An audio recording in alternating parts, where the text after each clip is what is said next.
Good morning. I'm John Cora, the current chairman of the Environmental Quality Council. It is August 19th, 2020 at 9 a.m., 9:01 p.m. This meeting is being held by Zoom video conference from the council offices at 2300 Capitol Avenue, Cheyenne, Wyoming. Present today with me are Marge Bedessem, Steve Lenz, Deb Bomber, and JD Wodakovich. Not in attendance yet are council members True and Lowley. So if you happen to have signed in while I was talking there, please let us know. Okay, so with that, we'll get started. First order of business is to approve the minutes from the May 20th, 2020 meeting. Do I have a motion? Can I get a motion to approve those minutes? So moved. So moved by Councilmember Bedessem, seconded by? I'll second. Seconded by Deb Bomber. Okay, are there any questions or concerns? Let's have discussion about the minutes. Anybody notice anything in there that we need to change? Lily on? Lily's on. Dennis is working on it. Oh, okay. I hear voices. Oh, there's Shane. Hello. Hi. Yeah. Good morning, Shane. Good morning. Councilmember Drew with us. Okay. Hearing no comments regarding the minutes from our May meeting, I'd like to take a vote of approval. All those in favor of adopting the minutes, say aye. Aye. Aye. Opposed, nay? I hear none. So the minutes of that meeting have been approved. Okay. The next couple of items on the agenda are, and actually the here a little later on in the agenda, and I was a little remiss. I was going to ask at the beginning if anybody had any additions to the agenda from council members, but if there are any, we can handle that towards the end of the meeting. So we have a couple of bond forfeiture dockets in front of us. If you all had a chance to take a look at the first one, which will be docket number 20-4501, which is the bond forfeiture for Yellowstone Landscaping. Is there anybody from the DEQ that wants to speak about that? Good morning, Mr. Chairman, members of the council. This is Matt Van Warmer from the Wyoming Attorney General's office representing the Land Quality Division. I'm available to answer any questions that the council may have about Director Parfit's recommendation letter or the accompanying file memos.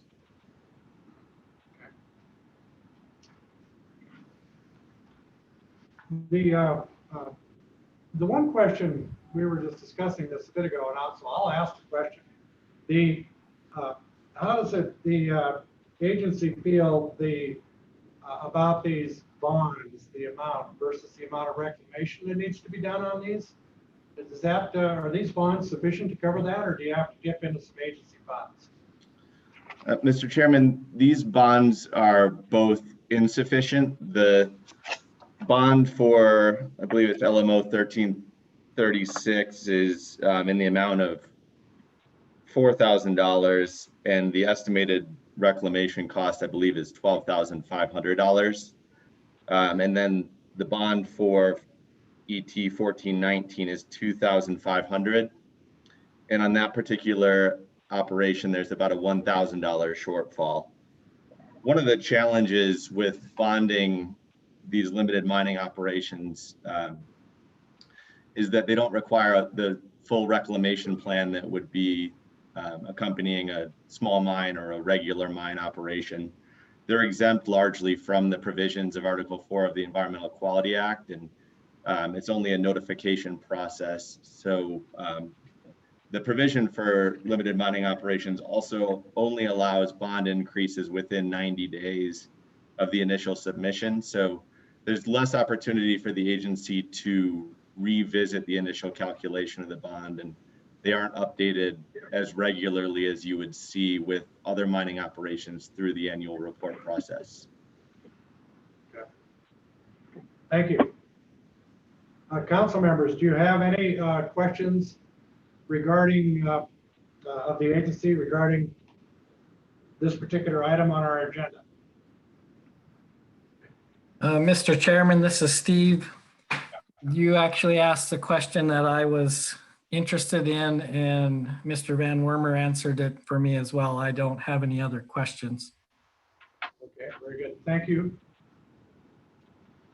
Right, with that, I would like to I'd like to hear a motion to approve the request for bond forfeiture on docket 20-4501.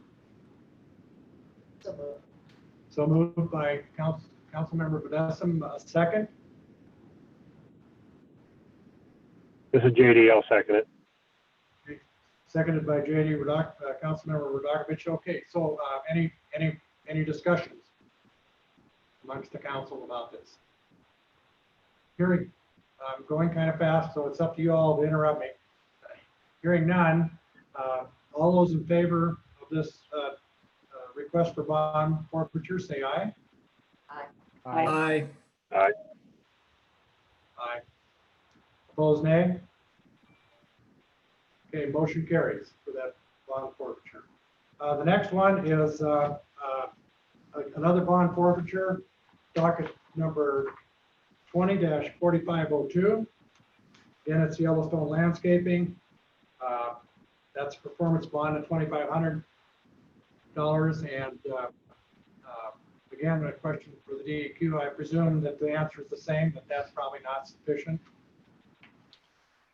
Mr. Chairman, the shortfall on this particular bond is a little bit smaller. In this case, the estimated reclamation cost is $3,500, so it's a $1,000 shortfall. Okay. All right. Presuming that, does council have, council members have any questions for the DEQ? Okay, I see head shaking horizontally. Deb, you're kind of in a shadow, but that's okay. Anyway, Ryan, do you have anything else you would like to add? Or, I'm sorry, not Ryan, Matt. Nothing. Thank you. Thank you, Mr. Chairman. Okay. With that, would entertain a motion to approve the request for a bond forfeiture on docket 20-4502. So moved. This is Shane. Moved by Councilmember Lenz, I believe, seconded by. Oh, I'm sorry. Seconded by Councilmember Vadesum. Okay, any discussion? Hearing none. We'll call for a vote. All those in favor say aye.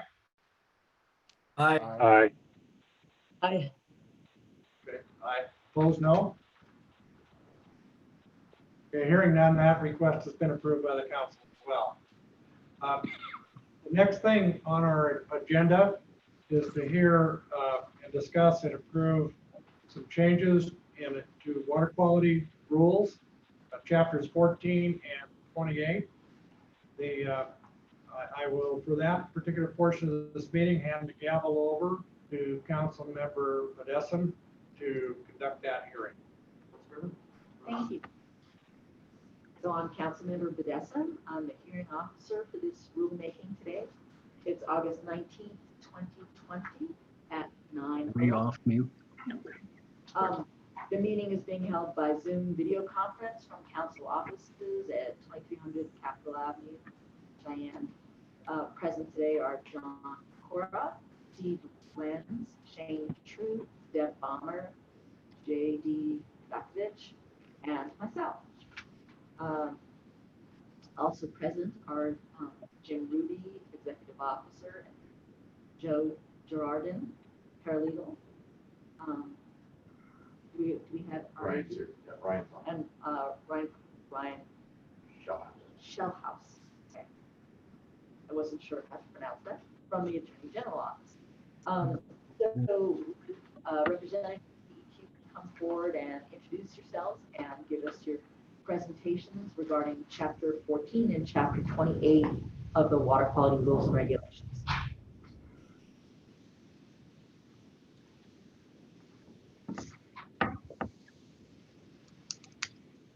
So switch it over to, if someone starts speaking from Water Quality Division, then I think our screen will turn over to them.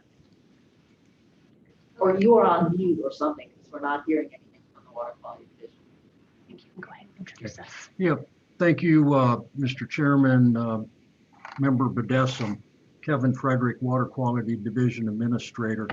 And we're having just a little trouble hearing Ms. Bedessum. So today I have with me Rich Kripe. Rich Kripe is the manager in Water Quality Division for our water and wastewater section. And his section is responsible for permitting commercial oil field waste disposal facilities, among other types of disposal and treatment facilities. And then I also have with us Gina Thompson, and Gina, as you well know, helps coordinate our advisory board meetings and council meetings for Water Quality Division and the Solid and Hazardous Waste Division. So we're pleased to present today a couple regulations. One is a new rule and regulation from Water Quality Division, Chapter 28, that essentially provides design standards, monitoring requirements, reporting requirements, and operational requirements for these commercial oil field waste disposal facilities. And then Chapter 14 deals with financial assurance requirements for commercial oil field waste disposal facilities. And I'll start off with, for the benefit of the council, a little background on commercial oil field waste disposal facilities. In the 1989 statutes, in the Environmental Quality Act, the legislature provided provisions for obtaining permits for commercial oil field waste disposal facilities through the Water Quality Division, established a few siting requirements for these types of facilities, one of which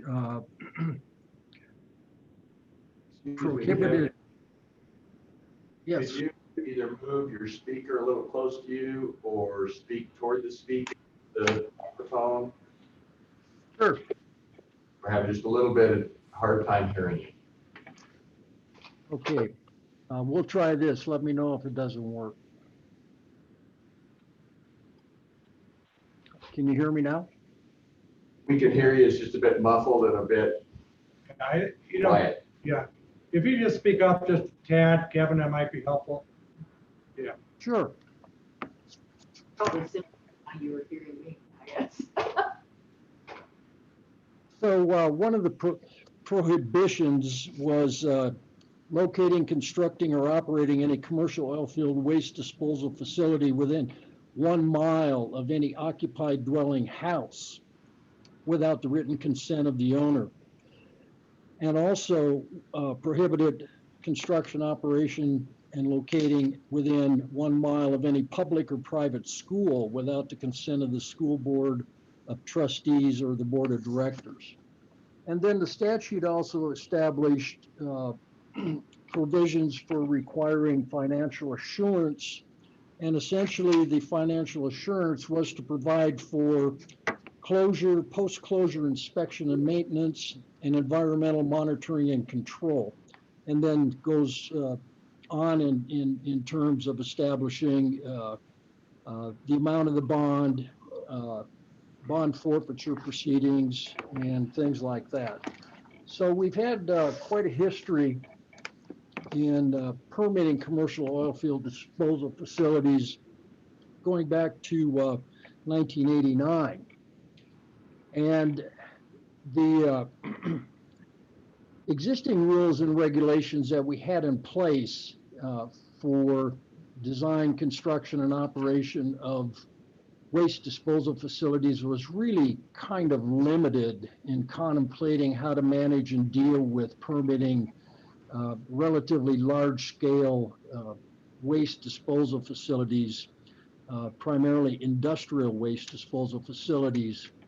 And the standards that we had in place essentially go back to 1983.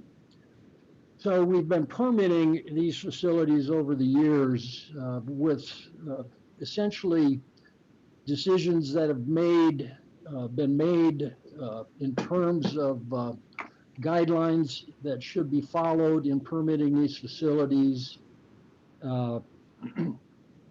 and policies that have been developed over the years that really weren't articulated in rules and regulations very clearly. So we felt it was time to develop a specific rule and regulation for these types of disposal facilities because they can contain some fairly highly toxic type wastes, et cetera, associated with oil field activities.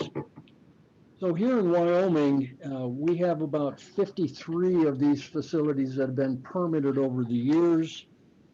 In the last 5 years, we permitted 7 new facilities and modifications or expansions to another 18 of these facilities. These facilities generally are large evaporation ponds. The surface facilities include tanks, some on-site type treatment systems, piping, electrical, and that sort of thing. If any of you have looked off to the side, the east side of the highway from Bill, Wyoming up to Gillette, you pass by a relatively new facility shortly before you get into Wright, Wyoming, on the right-hand side of the highway going up towards Gillette. And there you can see a fairly large evaporation pond. So that's how these wastes typically are disposed of, and I'll touch on that in just a minute.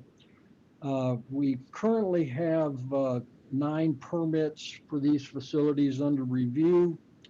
So the activity continues to grow with respect to more oil and gas development in Wyoming, and hopefully we'll see that picking up again shortly in the future.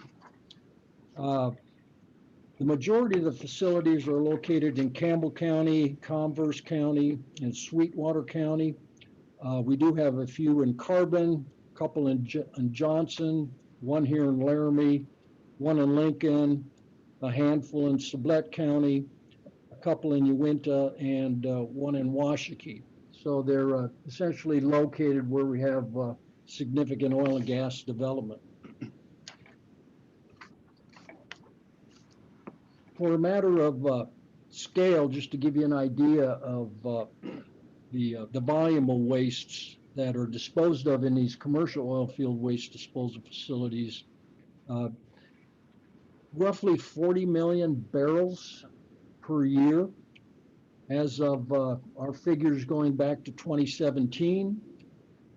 In comparison, surface water discharges from oil and gas related facilities, approximately 180 million barrels of produced water, and into injection wells for enhanced oil recovery, roughly 800 million barrels, and for disposal, approximately 243 million barrels. So we've got a fairly significant amount of waste that are disposed of in these facilities, and the types of waste that typically are received at these facilities include what we call exempt exploration and production, or EMP wastes. These are exempt from RCRA hazardous waste requirements, so we refer to them as being exempt. They're typically drilling fluids, produced water, and other wastewaters associated with exploration, development, or production of crude oil, natural gas, or geothermal energy that are not identified as hazardous waste under the federal rules and regulations. So a commercial facility is essentially one that will take these types of waste from more than one operator. And it's essentially a business operation operated for profit primarily. These are permitted by the Department of Environmental Quality. There are other small operators who also have non-commercial type disposal facilities that accept only their wastes, and those are permitted by the Oil and Gas Conservation Commission.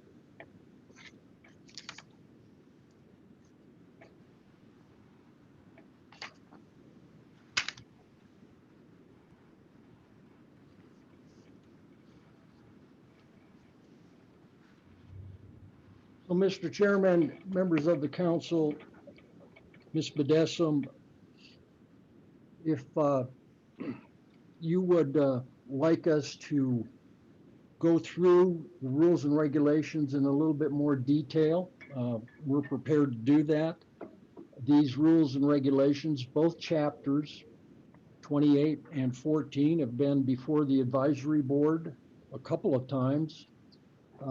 We've had a fair amount of public interest from operators in developing the rule. We've received some excellent comments during the advisory board phase of rule development from current operators and consultants that are involved in designing and permitting these types of facilities. That's been very helpful. And we made, several changes as a result of the public comments that we've received.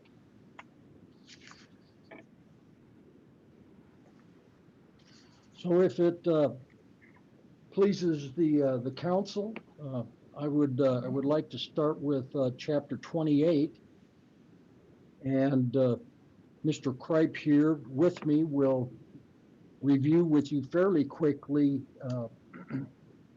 the changes that have been made to the rule since we were approved to move forward by the Water Quality Advisory Board. And we'll touch on as well how we addressed the comments on chapter 28 and chapter 14 that we received from Wexpro Dominion Energy, which, Gina, correct me if I'm wrong, I believe was the only comment that we had received before the council. Yes, sir. Okay. So with that, Rich, I will turn it over to you.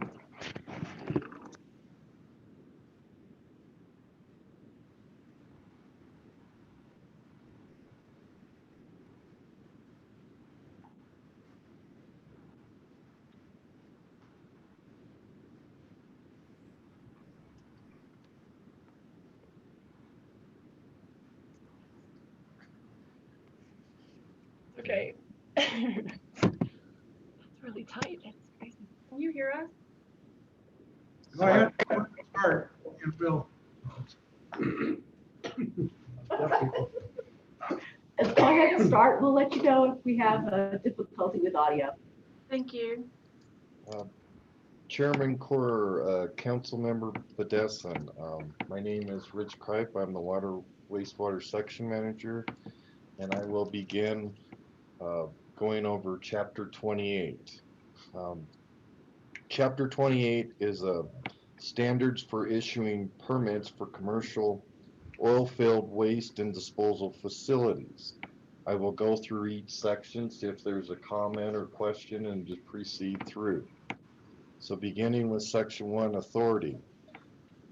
The section identifies the statute that authorizes rulemaking for commercial oil-filled waste disposal facilities. Any questions on this section?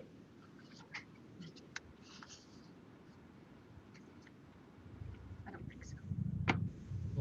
Okay.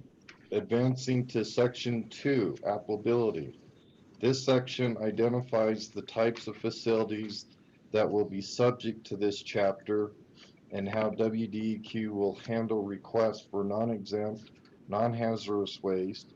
WDEQ combined passages from the CalDEF guideline, last updated in 2013, and from the Memorandum of Agreement between the Wyoming Department of Environmental Quality, the Wyoming Oil and Gas Conservation Commission, and the Wyoming State Engineer's Office, dated August 5th, 1994.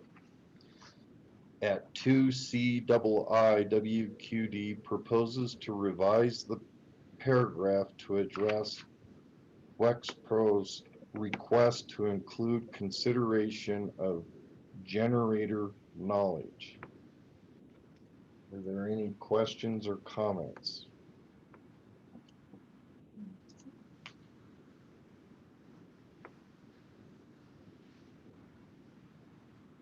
Go ahead. Section 3, timing of compliance. This section requires new and modified CAUDAs that are applying for individual permits under Water Quality Rules and Regulations, Chapter 3, to comply with the requirements of the chapter. Any questions? If none, I'll continue. Section 4, definitions. This section supplements the terms defined by the Wyoming statutes and provides definitions for the terms used throughout the chapter.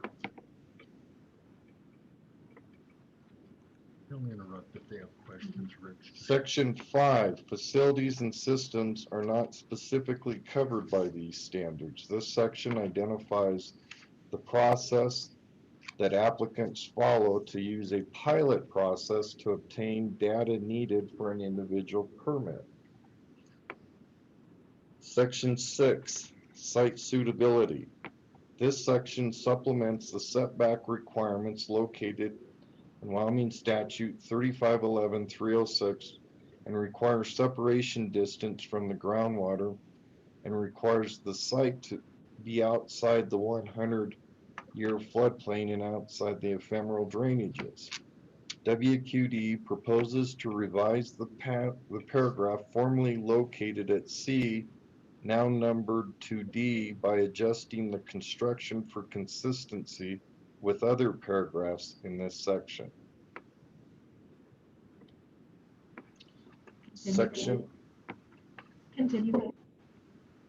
Section 7, permits, permit applications, and record-keeping requirements. This section identifies the paperwork and plan requirements for applicants to obtain a permit. WQD also includes requirements for applicants to secure property access for department personnel.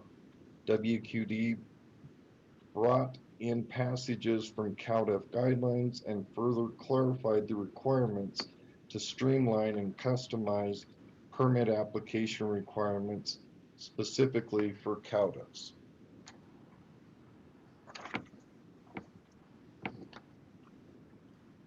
Section 8, annual reporting requirements.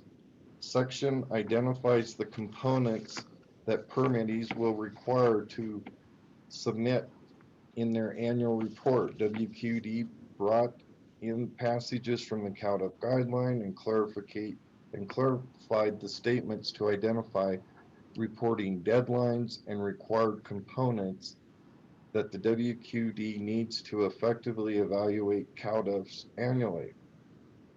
WQD added closure, post-closure, and corrective action plan submittal deadline information to ensure consistency submittals for permittees.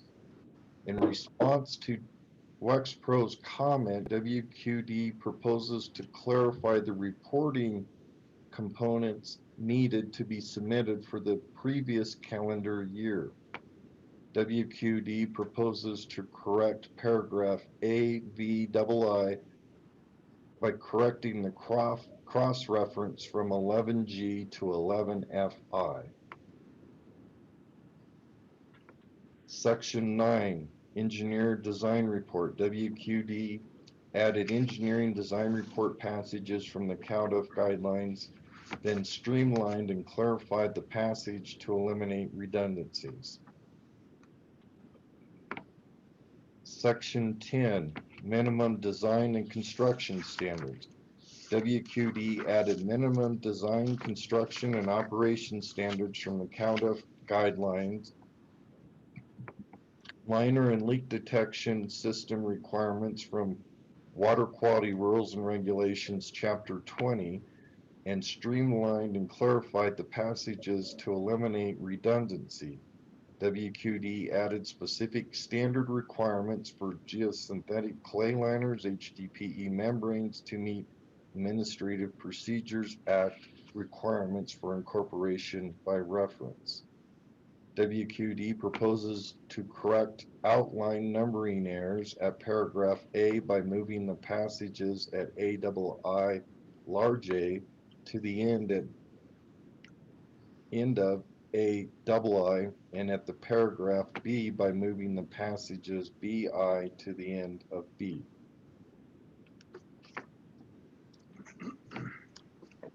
Section 11, Monitoring and Reporting Requirements. WQD added monitoring and reporting requirements for CalDEF guidelines and added new reporting requirements for water reuse transfers. WQD streamlined and clarified the passages to eliminate redundancies and to clarify the sampling requirements for ambient groundwater quality and establishing the class of use.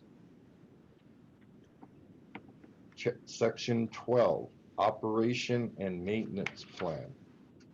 WQD added operation and maintenance plan requirements for CalDEF guidelines, then revised the components in the response to feedback from the Water and Wastewater Advisory Board and public commenters during the advisory board phase of rulemaking. Section 13, Public Participation. Added public participation, public notice, and public hearing requirements that are consistent with other Water Quality Division regulations and practices to provide a balanced opportunity for public to participate in the permitting process. Section 14, Incorporation by Reference. WQD proposes to add a section that properly lists the information that we are incorporating by reference, the adoption date of reference material, and the availability and location of reference material. This information meets the Administrative Procedures Act requirements. That's the end of chapter 28. Are there any comments, questions? Council members, are there any questions? Yeah, Madam Hearing Officer, I have one question, and you may have said it and I just missed it, but these designs and plans, are they required to be stamped? By a Yes. professional engineer? Yes, they're required to be stamped by a Wyoming professional engineer. Okay.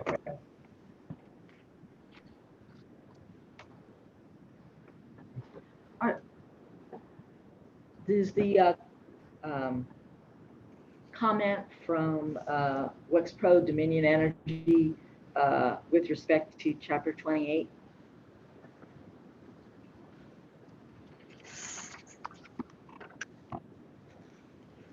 See, we get this phone.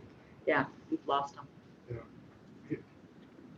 Is this circular phone thing? That's JD. That's JD right there. Does that mean he needs to speak? I'm not sure. He just has been talking on and off. Mhm. JD. I've just been on mute. Yeah, I'm here. Okay.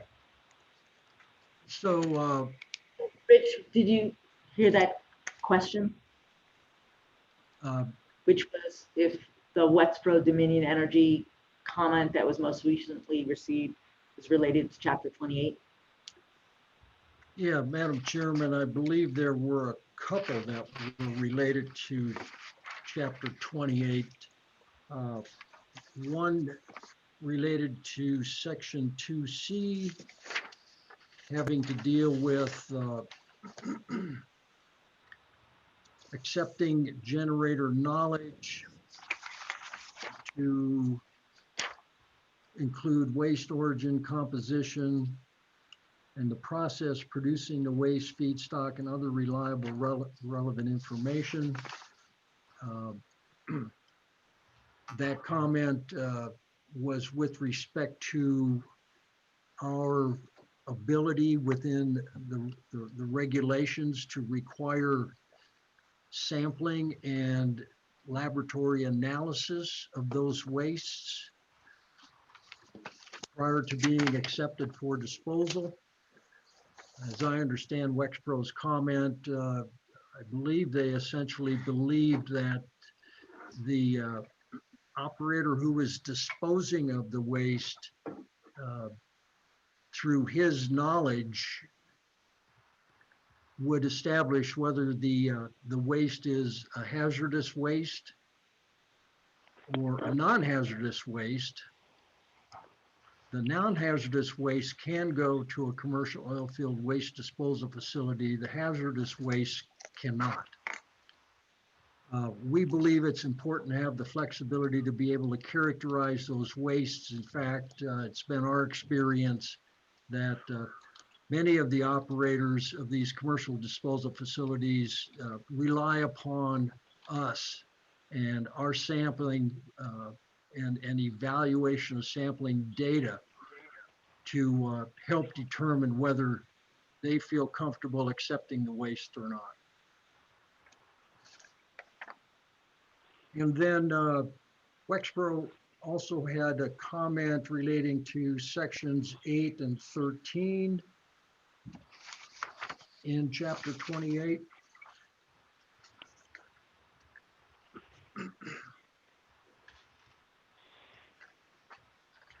In which they recommended that the regulations specify that the annual reporting and public participation provisions only apply to facilities subject to chapter 28. And also specifying that the default reporting period is the calendar year to add standardization and regulatory certainty. We did make that change and clarified the reporting basis was on a calendar year. With respect to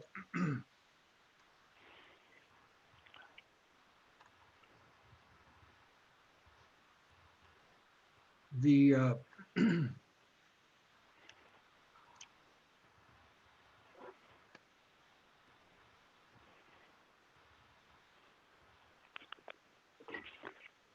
clarification that they looked for, that the reporting requirements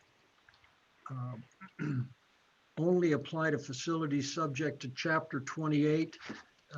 We reviewed those sections that they referred to, and we believe that it's fairly clear that these regulations only apply to those facilities regulated by chapter 28. So no changes were made to address that comment.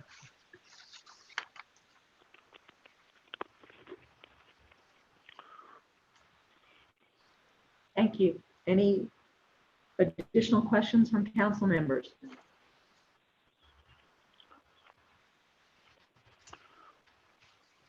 Hearing none,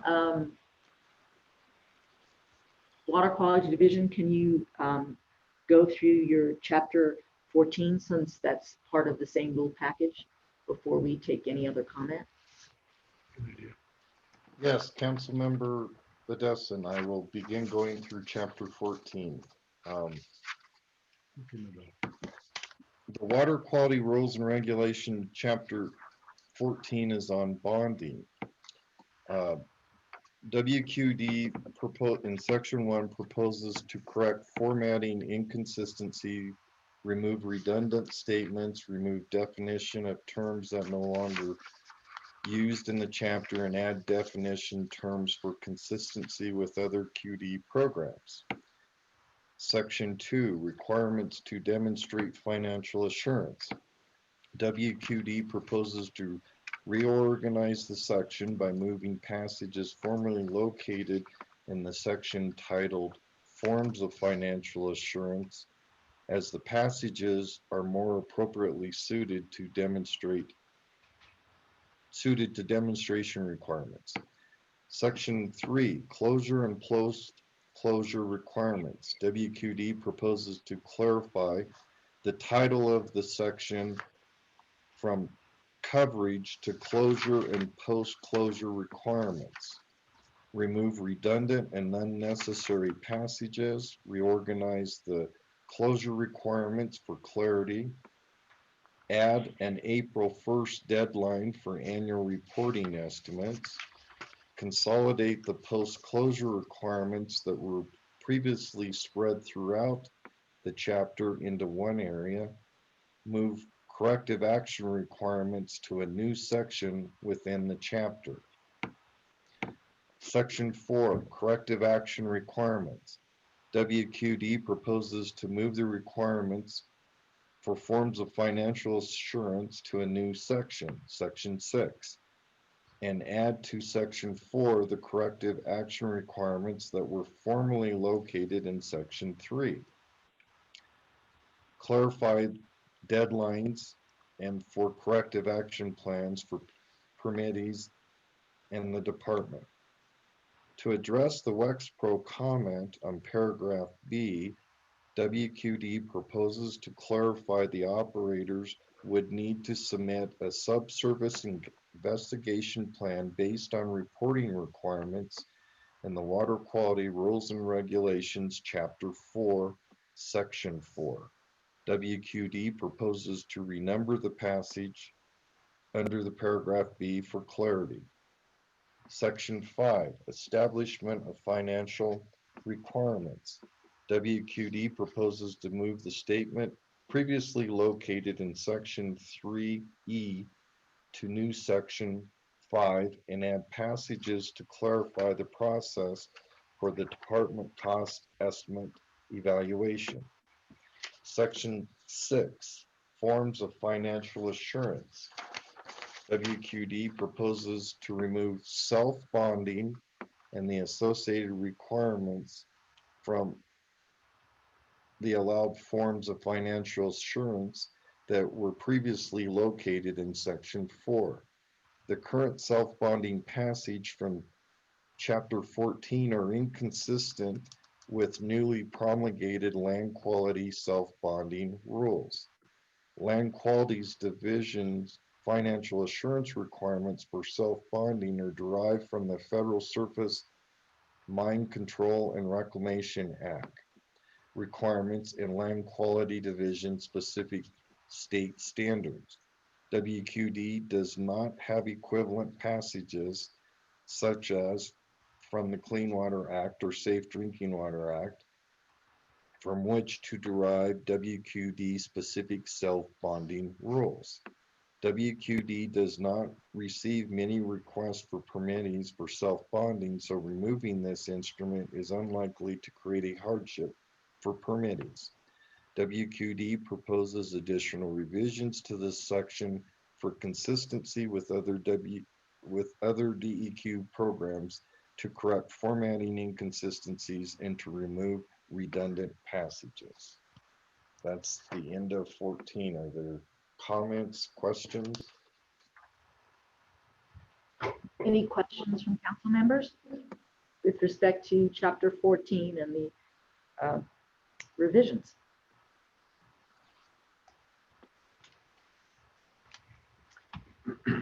The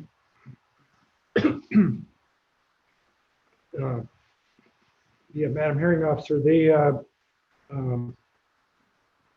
in section 6B, little I, big B, there's a reference to a limit of risk. And I'm pretty sure you probably have that defined somewhere, but can you just tell me what limit of risk is? Top of page 14 and 11, the screen version.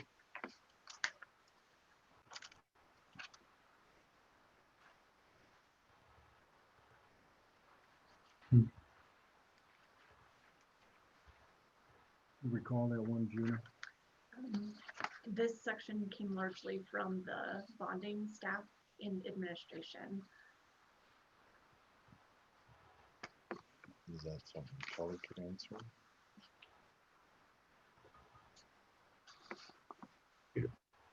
I'll help you a little bit. I think maybe this will help, but you referenced the land quality division and their reclamation rules a little bit, I think, as you spoke, Rich.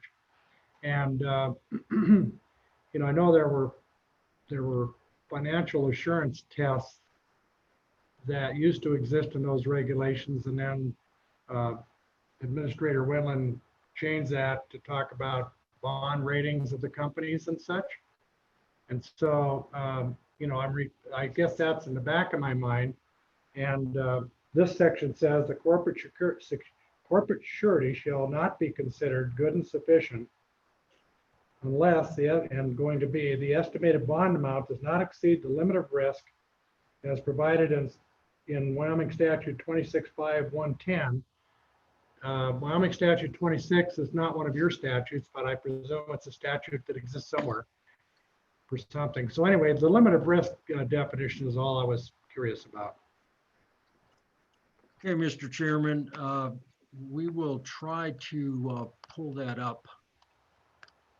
I think Gina's working on it now. While you're doing that, I'll pause and hearing officer, if you can ask others if they have any other questions too. Council, are there any other council members who may have questions for the department?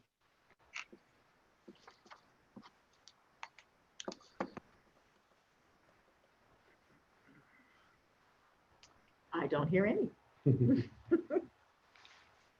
Maybe go ahead. Go to the Well, opposition for or favor. Okay, and we can come back to your question.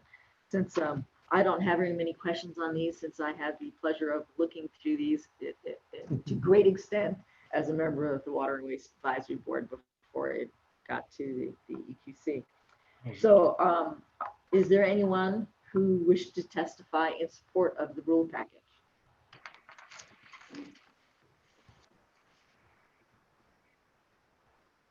I did not hear any. Is there anyone who wishes to testify in opposition to the rule package?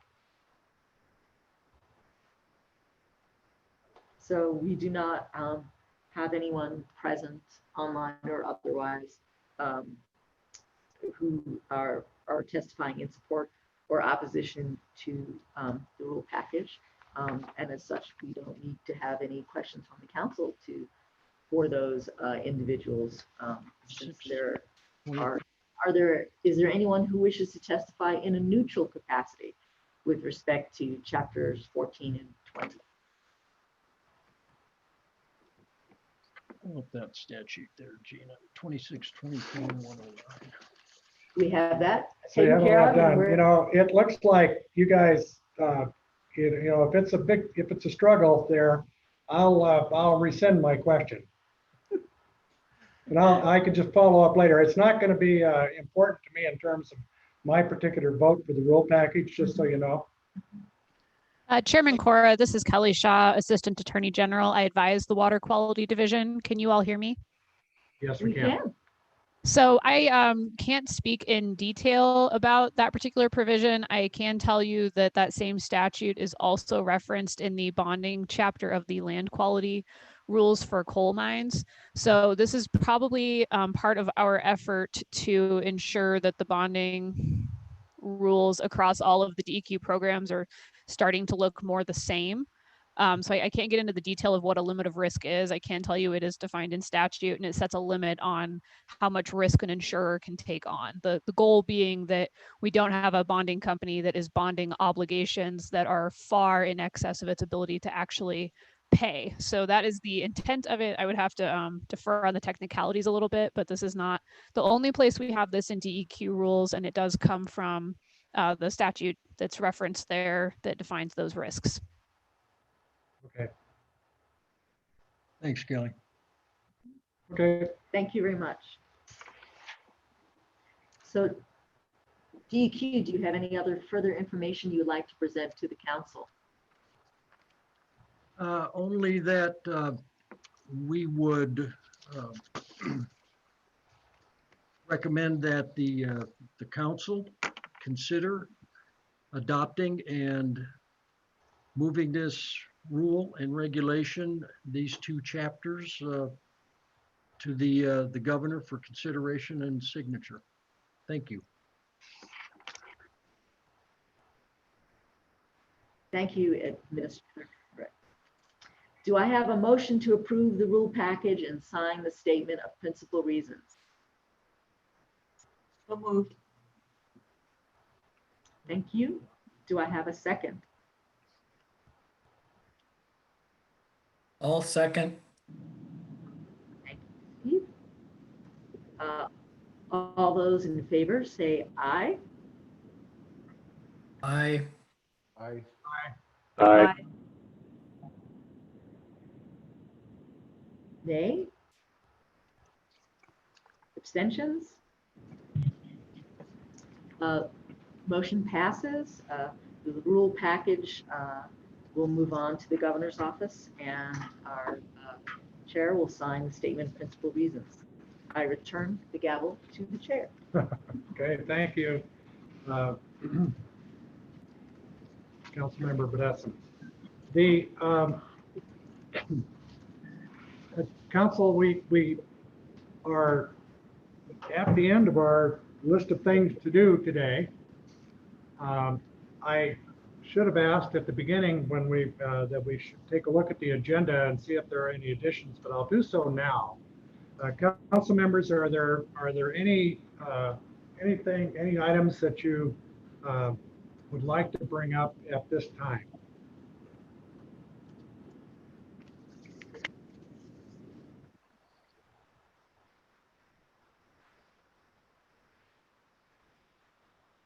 Okay, I'll move on. I had just one item, and I thought it's informational, and Jim helped me with this, but just a brief status report on the governor's reductions to the budget.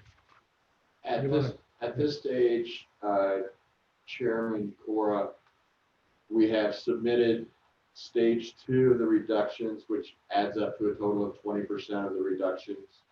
It's evenly split across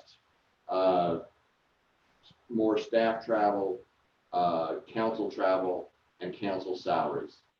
And then there's some out of there of the 200 series for which we had like our paper and stuff like that. That one's very minimal. The major three are the ones I mentioned. The governor has not indicated at this stage whether or not what he will accept out of the stage 2 reductions with regards to any given agency. And so we're just waiting to see what those reductions on that will be. Based on stage 1, I will assume he'll just accept what's recommended. So, yeah. And we have not been asked to do a stage 3 yet. Yeah. They have, I guess I should add this, they have, I can't ever remember who I told what. They have told us that in my case, I'll be required to furlough 1 day a month. So there will be 6 days over the next 6 months where I won't be here and I won't be available to answer phones or emails as I usually do when I'm on vacation and such. So I'll let you know when those days are. And Joe will be available. So. Yeah, Joe will be available. And so will Ryan, as far as I know. Very good. And then the only other thing I guess I would add is that the fall meeting is going to be, we'll work around a little bit of the schedule for the Brook case. Jim? Yes. They all received an email. But yeah. So we're not, Deb can chime in here, but we're looking toward some kind of summary judgment, summary dismissal petition applications, motions by the parties. And there will have to be a hearing on those sometime probably late November, early part of December.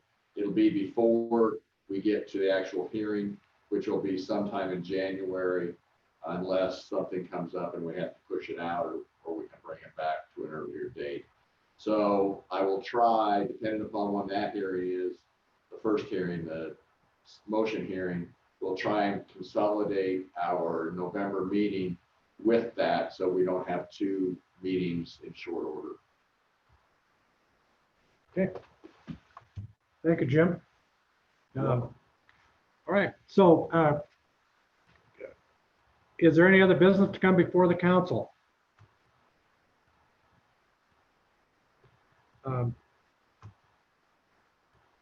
Hearing none, I would entertain a motion to adjourn. Well, before I do that, excuse me, let me take that back. I would like a little feedback on this meeting today, in terms of using Zoom. Council members, are there any pluses or minuses that you'd like to share with the group on this, and that'll provide some feedback for Joe and Jim? And I'll start. I think it worked pretty well on the video stuff. I think the audio was a little more difficult. We might want to think about, if there are any different ways, or get the IT, but I thought that things worked out pretty good. I did not hear from our court reporter, so I'm assuming she could hear all of us throughout. But any other comments about the Zoom? You might tell them we liked it, but We thought it worked great for DEQ. I think we thought it worked great, and we were able to join remotely, and that was very helpful. Okay. I recall you said you had a little trouble hearing me. At the beginning, but it seemed to be more clear as the meeting progressed. So I don't know if we accidentally unplugged our speaker at one point and plugged it back in, and it seemed to work great after that. So perhaps we accidentally helped ourselves there. So Okay, thank you. Yeah. Good. It worked great for Count- me, Mr. Chair. I could hear everybody and see everybody just fine. Good. Right. Madam Chairman, could I ask just one quick question of the parties? There is two people on that I don't know their names, and I'd like to clarify that. The one is logged in as HSTUEC. Could you come online and tell me your name and spell it for me? Absolutely. My name is Hannes Stuckler. That's Hannes. Last name is Stuckler, Stuckler, and I work for Water and Wastewater Division of Water Quality, or Water Wastewater Section, Water Quality Division, DEQ. Thank you very much. And the other one is LRF McKercher.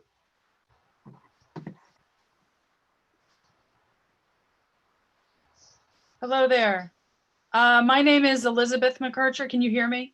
Yeah. Yeah, I work for Dominion Energy Wexpro. And I have to forward Zooms to my personal PC, so it shows up as a different, slightly odd name. But I work for Dominion Energy Wexpro, and I appreciated the council's full consideration of our comments. Thanks. Thank you very much. That is all the people I needed to clarify, so I had it for the DEQ's little notice. we got a few things to do. Okay. Very good. All right. With that and no other business before the council, do I have a motion to adjourn? So moved. Motion to adjourn has been moved. Do I have a second? A second. Yep, seconds. All those in favor say aye. Aye. Aye. Okay. Aye. Okay, thank you, council. The meeting is adjourned. Thank you. Hey, JD, are you still there? Have a good day, everyone. Yeah, you too. Thank you. See ya. Goodbye. Could have added, I could, well, let's see, they're taken off. Okay. Are we offline yet?